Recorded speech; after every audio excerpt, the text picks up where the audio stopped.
welcome to the show. This is What's Your Story? My name is Catherine Mwangi. Thank you so much for joining us today.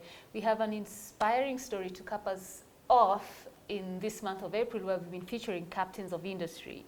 And this last one for the month of April is a young man who started off as an intern and now is the managing director of the company he started off in, and that is Centum Real Estate. Mr. Kenbai, welcome to the show.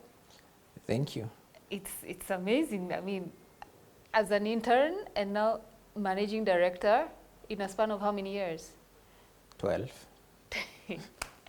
Which gods do you pray to? This is why we say, like on Twitter, the god of Kenbai. It's the God of Kenya who has been blessing every young man. And I think I'm still under construction. So you're even using real estate terms? Yes. You're under construction? For greater things, yes. For greater things? Yes. But let's start with your background. I mean, I think you're fit at only 34 years old, right? Yeah. Yeah. It's amazing. I mean, well done. So let's start with your background. What does that look like? Where were you born? What was growing up like back in the day? So I grew up in Anyuki.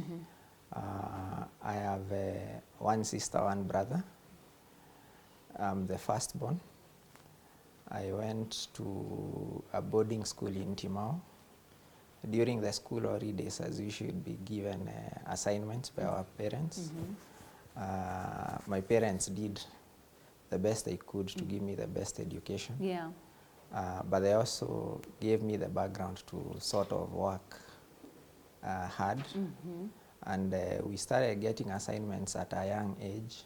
Okay. So if you're at home, you can graze cows during the school holidays. Okay. You can tend to the farm. Okay. You can change your irrigation water.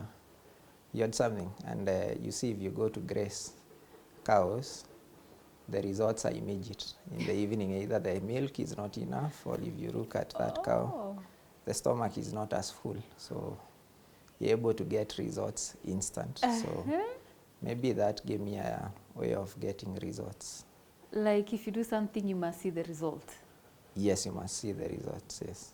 Wow, beautiful. That's a beautiful childhood. And what was the relationship between you and your siblings like? It was a challenging one. My younger sister harasses me up to date. She's the one who follows me.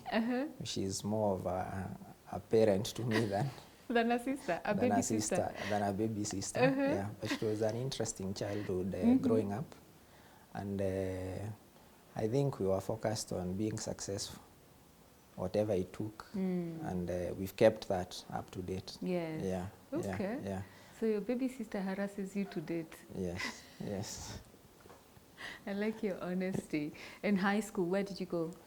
I went to high school in Kanyakine High School in Meru, and on Terere Boys also in Meru. Okay. So the first 2 years were at a separate high school. So you passed well, I'm assuming? I did the best I could. Okay. So I passed, not very well, but I passed above average. I went to university, to Kenyatta University. I did BSc Biochemistry. And you're saying you didn't pass? I did. I was not the best student in the world. Chemistry? Biochemistry, but I got the pass mark to go to campus. Yes, and you chose that subject? Yeah, I chose that. I thought it was an interesting career course. What career were you looking to do? Previously, I thought I would be an engineer or a lawyer, one of the two. But really, I carried on with the opportunities that came. I went through campus. I did a few other management courses at Kenya Institute of Management. During the holidays, if you recall, when you finished Form 4, there was a 2-year gap. So I finished my Form 4 in 2004, and there was a 2-year gap to 2006 to go to campus. So to make sure that you've not gotten into bad company, and you're not being idle. Yes. I got a place. Actually, my parents found a place where I would go and volunteer at Nanyuki Sports Club. Okay. Work there and just spend my time there. Yeah. So I met an interesting boss who made me his PA. So I would write minutes, I would work through those various stages of the golf club, be a golf starter, go to the reception.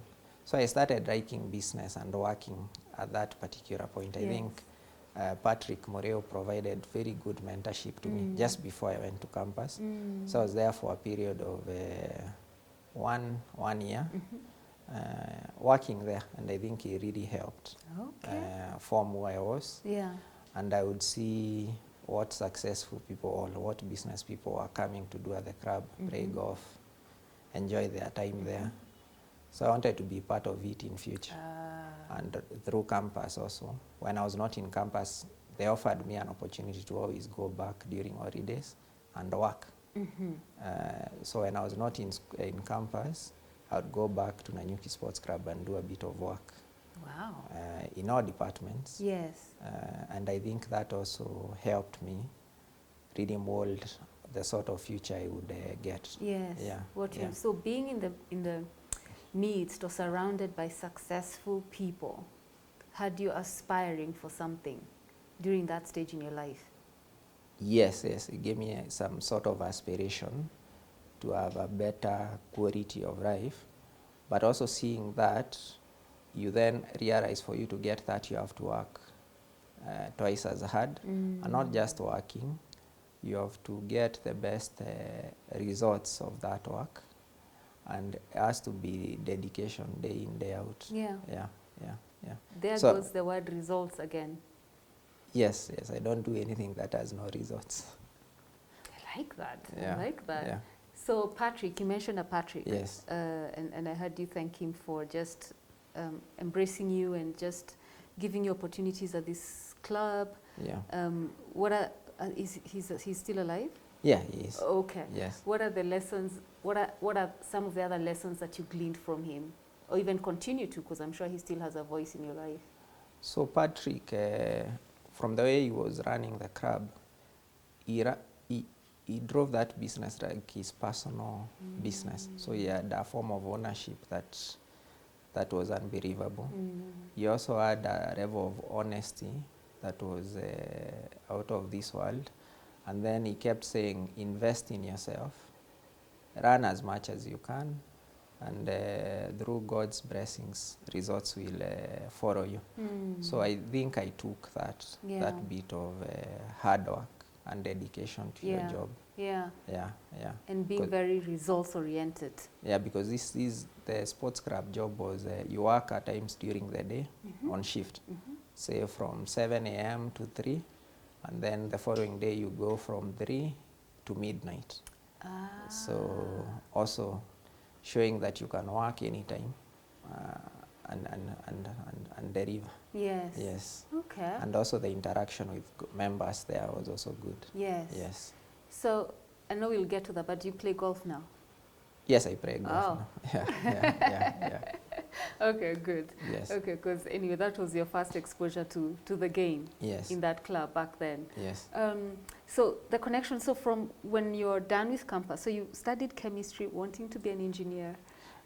Before campus, before I went to campus, you asked what did I want to be? Yeah, and you told me engineer. Yeah, I thought I would be an engineer. Yes. I didn't get to the engineering pass mark also. Clearly. Oh, the pass mark. No, I didn't do physics or something. I don't know why I didn't end up in engineering. I ended up at biochemistry, which I loved and enjoyed throughout campus. So 4 years of biochem. Yes. And after campus, that's when you got an internship at Centum. Yes, I got an internship at Centum. Then I was allocated to parking, just to collect revenue from a parking slot. There's a parking plot between, between Utari House, Nyati House, and Grad Regency. So the CEO's driver, Moria's driver, was the boss. And then I was assisting him with collecting cash, parking cars, banking, all that. And I really enjoyed that place. Hey, okay, hold on.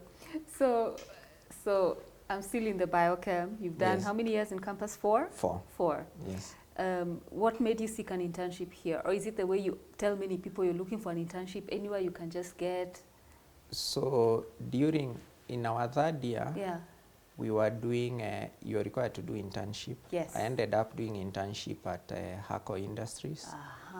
who were preparing Miadi products. I was in Yes. quality assurance. So these relaxers, conditioners, I didn't know how to manufacture them. Okay. Yeah, so through that, then subsequently after graduation, I ended up at Centum. Yes. And it was a rotational internship for 3 months. Uh-huh. But I ended up staying longer at the parking, which I think initially we were doing 20,000 per month. We increased it to 25, then 30. We were double parking cars, and people used to come and leave high-end cars with us. They wouldn't know. They never thought it was owned by Centum, because Even me, I've known now. Previously, it was subsequently sold. Ah, okay. But then with the CEO's driver was the boss, and a young man like me, people thought we were father and son running the enterprise. So, yeah. So you interned at a parking lot? Yes. And you increased revenue there? We increased both. Let me take credit for his work. So, yeah. You both were innovative to bring in extra money.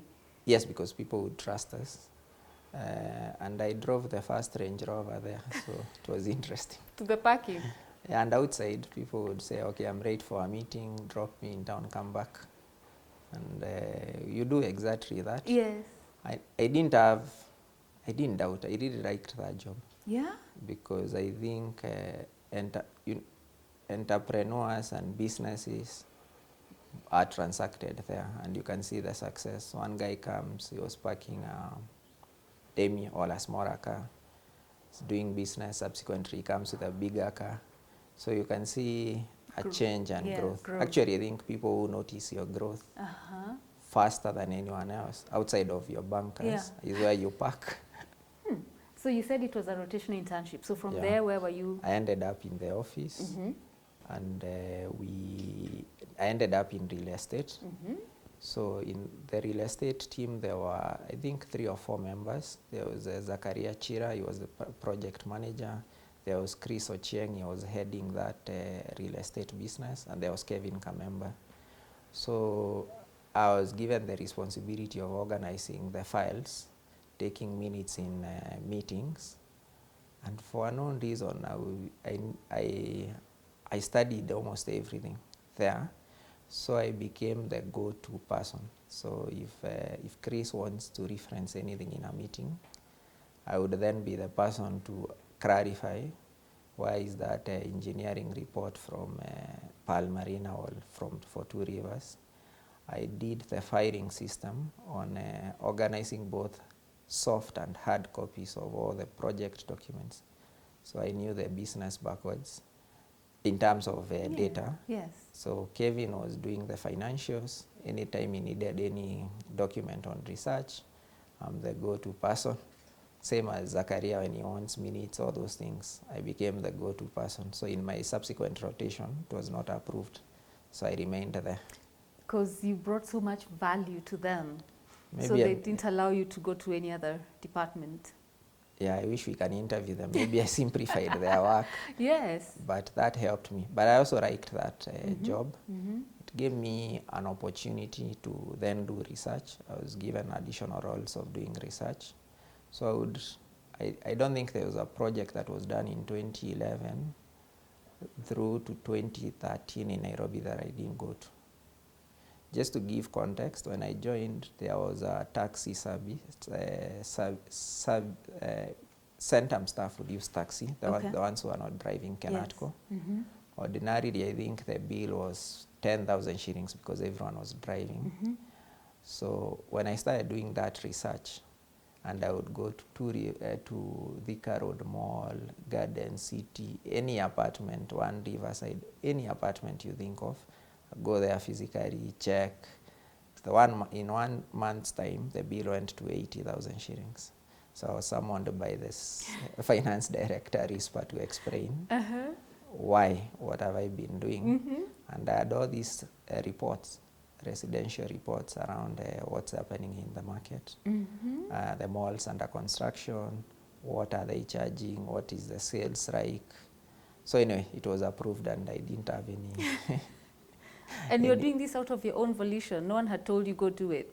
No, you see, you could be assigned a can check for us, just do a summary of what Knight Frank is doing. Then I would check the summary of Knight Frank, but also visit the project. So I want to speak from the point of information. Yeah, your location. Then I would seek approval from Chris or my bosses. Yeah. To then go and see physically is what these guys are saying, is it true or not? So that's how I started.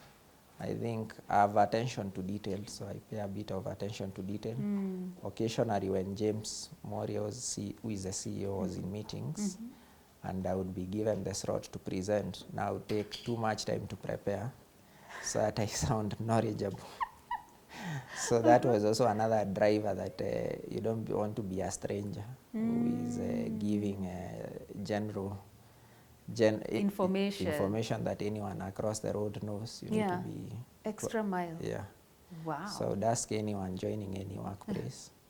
The difference is all of you will come with qualifications. You're all from campus. The difference is just make sure whatever role you're in, the people come to you. If they need anything, however simple it is, even if it's sweeping, firing, let them come to you. They can't retrieve a file and you're there. Just know where it is. That's how now unique opportunities find their way to you. I love that. Yeah. I love that piece of wisdom. It has come at the right time because we have to take a very short commercial break. When we come back, we get to know how Kenbai moved from now internship, his journey across Centum real estate to now being the managing director of that institution. Don't go too far after the break. We presented a strategy on Monday, 28th May. It was on a Monday, it was approved. I relocated to Mombasa to start on an empty site. I had 6 months, so I told my friend, Raphael, who is now the general manager in Uganda, we have 6 months to be out of a job. Centum does not accept failures back.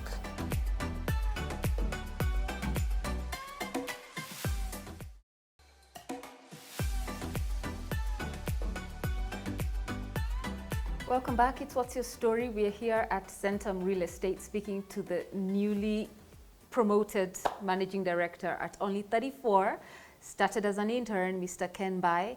We have established how he ended up here. So a biochem student at Kenyatta University, internship, rotational within the group. And now he's running. He's the managing director of Centum Re.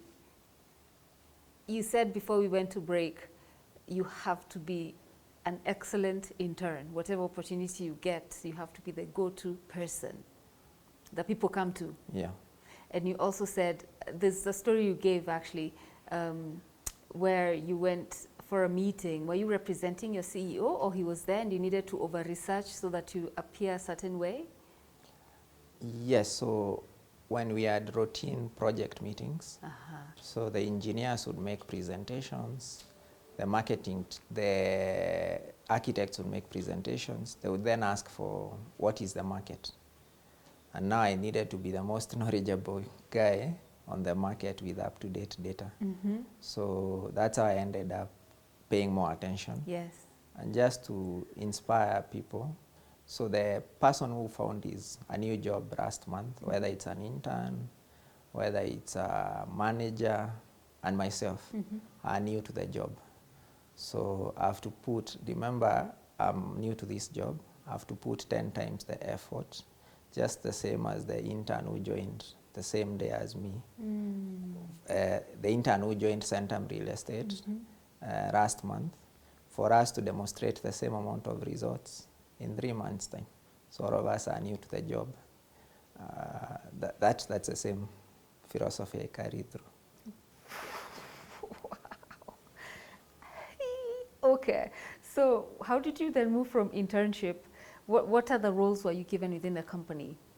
So after on completing the internship, I was confirmed as a project analyst with the responsibility of now coordinating project work, research, project execution. Just then is when they had completed by acquiring 2 Rivers Land. Okay. Part of my responsibility was to come with James's driver, who was my boss at parking and still my boss. Yeah. Okay. We used to come here and fence 2 rivers, so I actually knew the perimeter boundaries of this whole place. Yes, it's 100 acres. It was then a cross-burn, and it was a sisal farm. So the contractor who had been appointed to do the fencing and the survey team, the person they were working with is myself. So I would come, just check that they are going around the survey areas.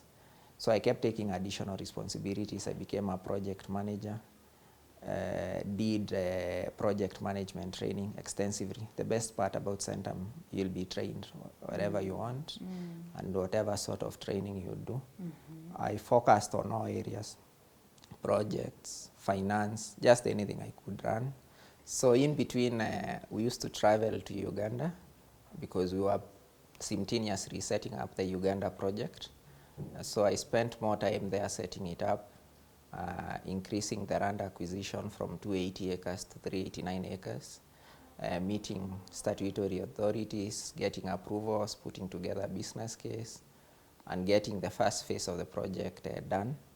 Just being the lead person doing the coordination with support from Centum and other experienced parties. The first phase is complete. A number of families are staying there. We're doing second phase. Maybe around 600 residential units plus a marina. Yeah. So when you speak like this, and you also were in charge of, the 2 rivers at the start, at the start, and maybe others that you'll also talk about.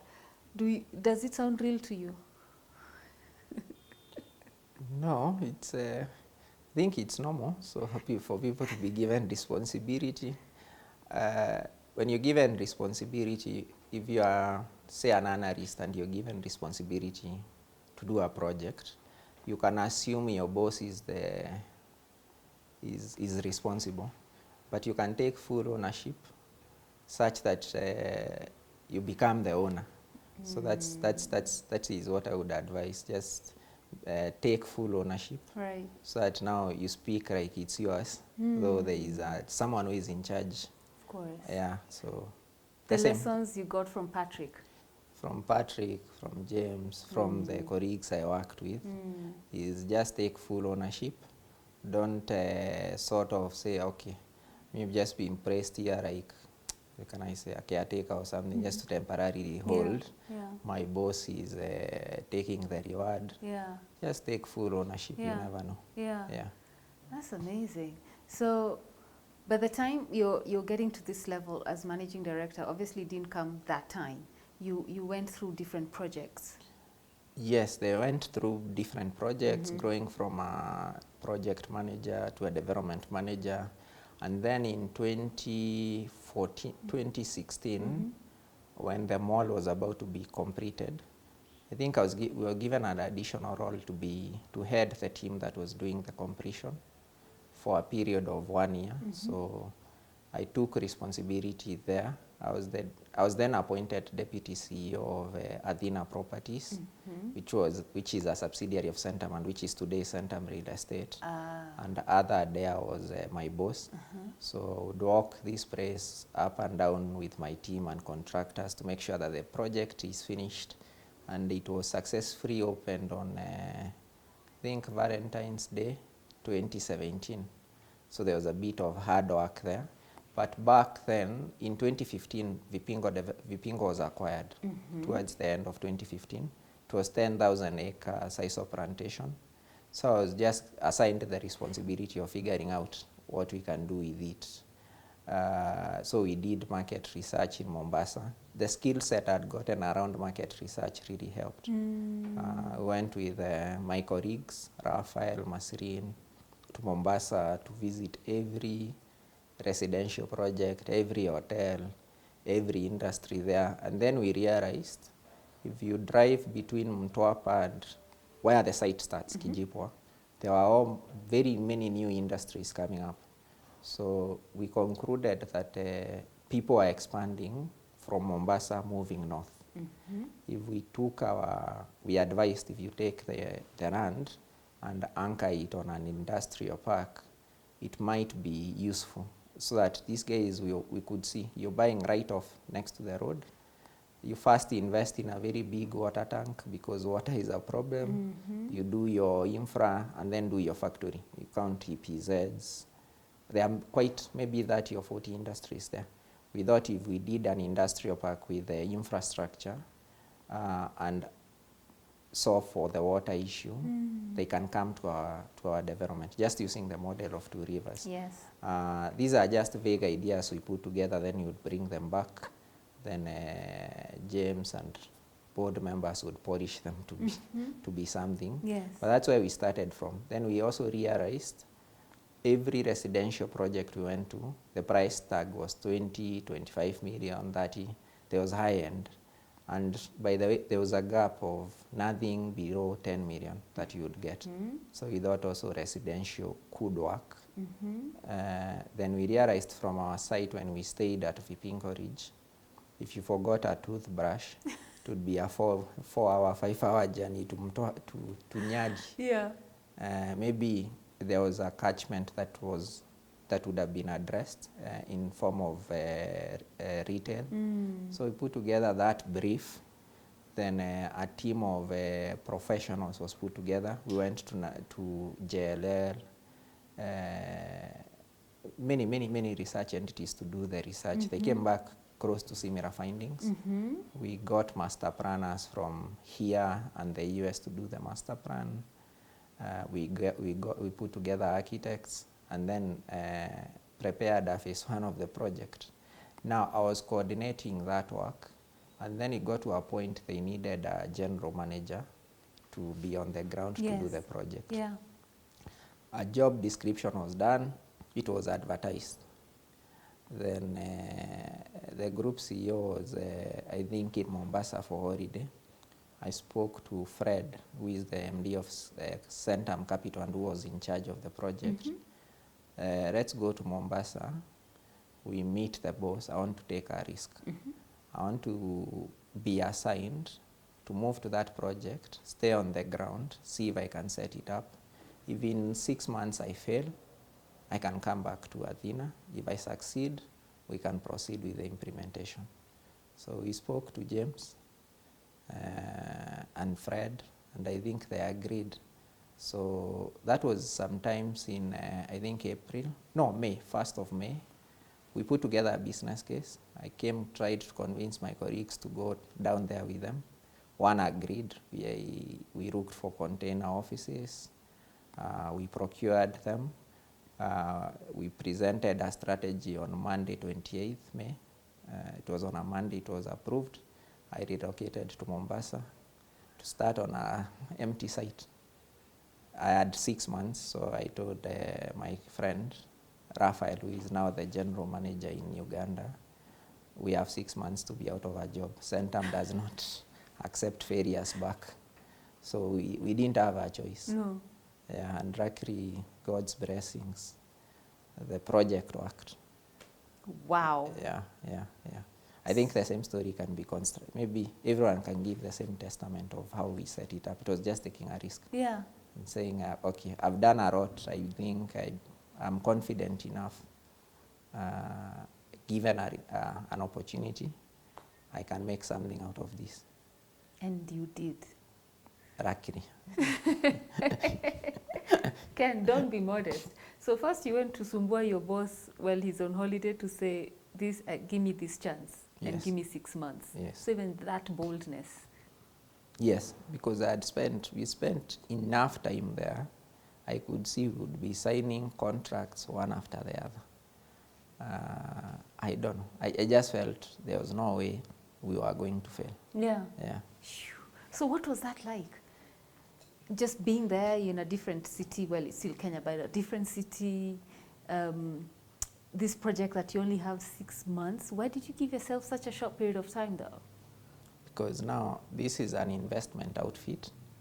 The returns to investors are year-on-year basis. Cannot experiment for 1 year. You have to fail quickly and then allow other people to move on. So I went, tried to convince my wife. She didn't believe in that idea. She said, I'm not taking any risk relocating. Yeah. You go there, you have our blessings. Yeah. So I went to Mombasa and left them here. But they would join me there or I would come back. Yeah, every so often. Yes, we started. Our assumption was really the industrial park was in high demand, which we shortly found out there was no demand. The questions were too many. You are too far. How will my work? Where will my workers stay? Where will people shop? So we realized the question that was being asked more was around residential. Residential. So we put together a residential project. We had a huge board support. James, the board of Vipingo, and also Chairman the late Chris. Yes. We started doing our early estate. And on one Sunday afternoon, because we were selling every day in June, a customer walked in. I put a sales speech of my life of how this project would work.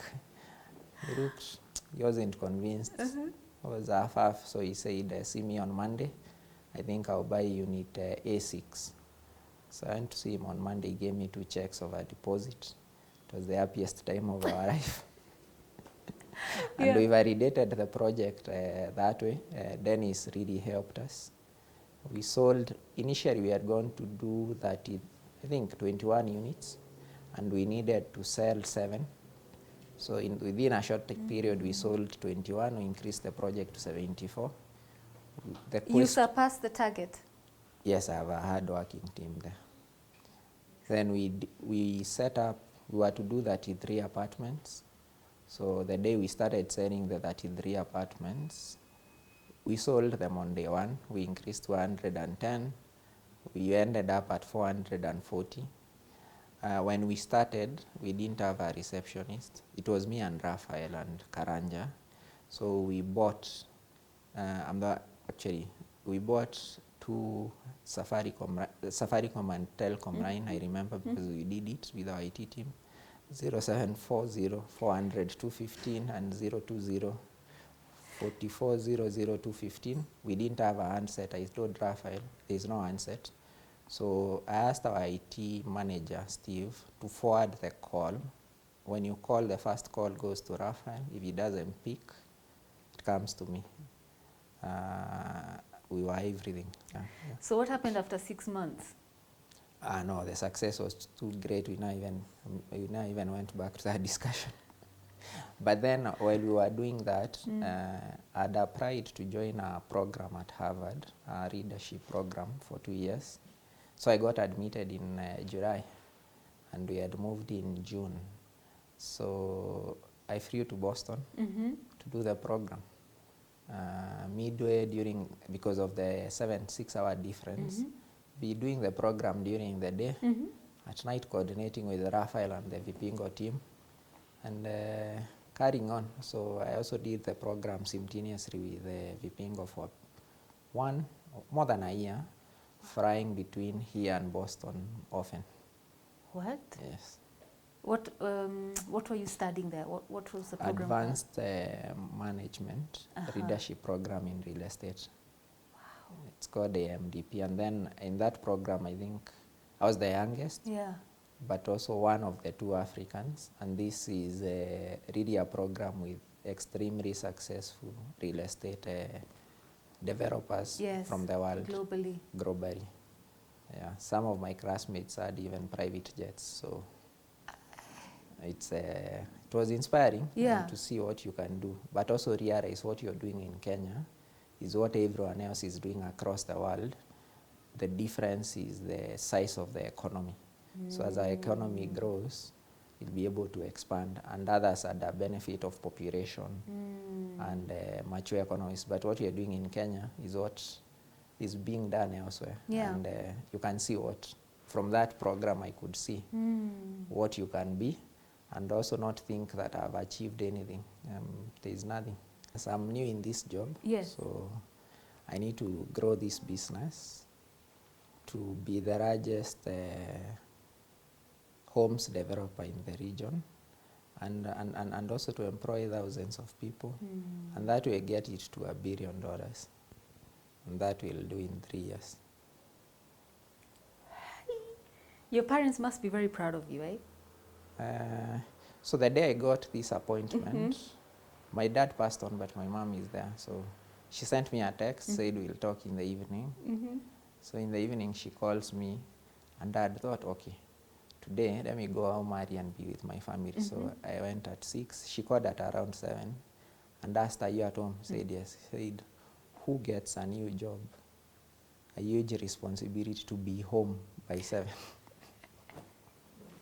So she was proud for a few minutes and then wondering, what are you doing at home? Will I sustain, or will I be able to live up to that expectation? So I think they also have a high expectation of what I should do and what I can achieve. And it's the same high expectation I see you have of yourself, extremely high. Yes, I think I'm conservative, but I think I should have more expectation. Should be more ambitious. So where do you find time to relax? I find, okay, on a weekend I would be with my family. On a weekday I will come to work early,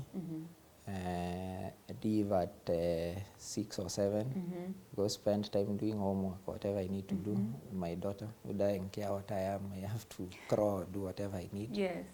When I put her to bed, I can work a bit or read, and then redo the same. Yeah. Following day the same.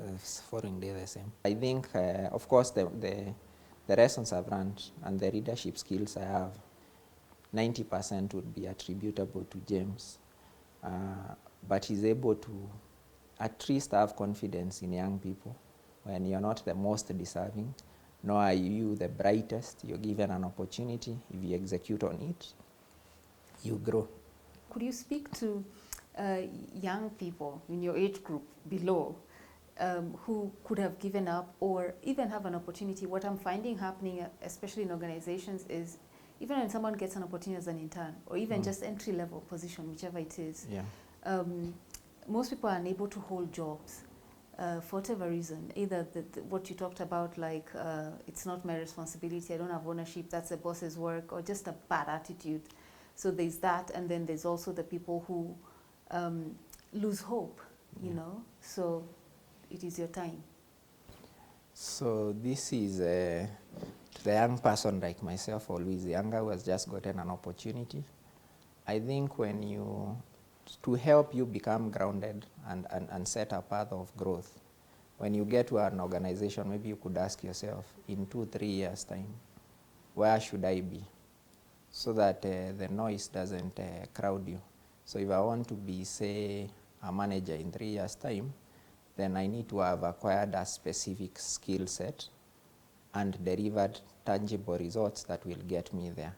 So when now people start complaining, oh, the pay is too retro, it's none of your concern, because really where you want to be is not as of today. But also strive and be the person that get things done, and you're the go-to person. That way, though it takes longer to get the reward, it will come at one day in future, and then just hard work and honesty, and become a trustworthy character. But the last thing is invest in yourself. Get the best skills wherever you can find them, anywhere in the world, whatever it takes. That pays the highest return. I like it. Yeah. I absolutely love it. And to the ones giving up, they don't have an opportunity. They're well educated. I don't think you should give up. Just be willing to start anywhere. I started at parking, and where I am, I'm not the best. So your opportunity will come, and you'll be able to start and make a difference in your life and others. But I don't see a reason why you should give up. I love it. Ooh, Kenbai. all the best in your future endeavors at Thank Centum Re. Your story is very inspiring, and with someone who, again, you're internationally exposed and you just want to do the work and bring in the results, and you started with the cow and at the golf club in Nanyuki, and now here, one can see that thread. Yeah. One can see the thread. But thank you for sharing your story with us. Thank you. I hope this will inspire others. I think it will also set a benchmark for me. I have to have another story 3 years from today. 3 years from today. Another story 10 years from today. Yes, So yes. I'm at the entry level. It keeps evolving. You're not Yeah. at the entry level, it is fine. I respect your modesty and humility, but I hear you. It's the Yeah. high expectations that you have of yourself. Yes, if I don't have that, then you can lose traction. If I meet other CEOs, I'm at the entry level. I hear you. Yeah. What an inspiring man you are. Thank you so much yet again. Thank you. And to you watching, thank you for tuning in. The show goes up on YouTube right after this, and on Tuesday night at 10 p.m. there's a repeat. Should people want to get in touch with you, how can they do that? Could you tell them? Are they social media, email? No, I think the best way to reach out to me is through Centum Real Estate, through our Twitter, social media platforms. Yeah. Centum Real Estate, in Yes. case you want to reach this young man. Until next week, stay well, stay safe. God bless you.